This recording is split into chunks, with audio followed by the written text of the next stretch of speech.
வணக்கம் வியூவர்ஸ். ஒரு வித்தியாசமான முடக்கத்தான் கீரை அடை எப்படி செய்யறதுன்னு பார்க்கலாம். ஒரு பவுலில் கேழ்வரகு மாவு 1 கப்பளவு சேர்த்துக்கலாம். வெங்காயம் 1/2 கப்பளவு பொடியாக நறுக்குனது அதையும் அதில் சேர்த்துக்கலாம். முடக்கத்தான் கீரை ஃப்ரெஷ்ஷாக இருக்கிறதா பார்த்து நல்லா க்ளீன் பண்ணி பொடியாக நறுக்கி அதில் சேர்த்துக்கலாம். கசப்பு அவ்வளோவா தெரியாது ஃப்ரெஷ்ஷாக இருந்தால்.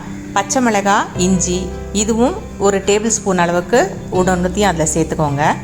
ஜீரகம் 1 டீஸ்பூன் அளவுக்கு அதில் சேர்த்துக்கலாம். உப்பு தேவையான அளவு அதையும் அதில் சேர்த்துக்கோங்க. இப்போது இது எல்லாத்தையும் கலந்து விட்டு கொஞ்சம் கொஞ்சமாக தண்ணி சேர்த்து ஒரு சப்பாத்தி மாவு அளவுக்கு பிசைஞ்சிக்கலாம். ஆனால் கொஞ்சம் சாஃப்டாக இருக்கணும். அப்போ தான் அடை வந்து கொஞ்சம் சாஃப்டாக இருக்கும். இல்லைன்னா கட்டியாக பிசைஞ்சிங்கன்னா ரொம்ப ரஃப்பாக இருக்கும்.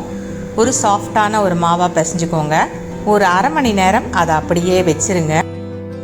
இப்போ மாவை சமமான உருண்டைகளாக உருட்டி வச்சுக்கலாம். இப்போ பாருங்கள், நான் இதில் உருட்டி வச்சுருக்கேன். ஒரு தவாவையும் சூடு பண்ணிக்கோங்க. ஒரு ஃபாயில் பேப்பரில் இந்த மாதிரி அடைகளாக தட்டிக்கலாம். தவாவில் எண்ணெய் நல்லா சூடானவுடனே இந்த அடையை எடுத்து கையிலேயே எடுத்திங்கன்னாவே எடுக்க வரும். அப்படியே எடுத்து அதில் போட்டு வேக விடுங்க. கொஞ்சம் தேவைப்பட்டால் இன்னும் கொஞ்சம் எண்ணெய் விட்டுக்கலாம். சிம்மிலேயே வச்சு நீங்கள் வேக வச்சாதான் அந்த வெங்காயம், கீரை, அந்த கேழ்வரகு மாவு எல்லாமே நல்லா வேகும். நல்லா வெந்த உடனே திருப்பி போட்டுக்கலாம். இதுலேயும் நீங்கள் தேவைப்பட்டால் கொஞ்சம் எண்ணெய் விடுங்க. உங்களுக்கு எண்ணெய் கம்மியாக இருக்கணும்னா விட வேண்டாம். முடக்கத்தான் கீரையோட மருத்துவ குணங்கள் பார்த்திங்கன்னா உடம்பில் இருக்கிற கெட்ட நீரை எடுக்கும்னு சொல்லுவாங்க.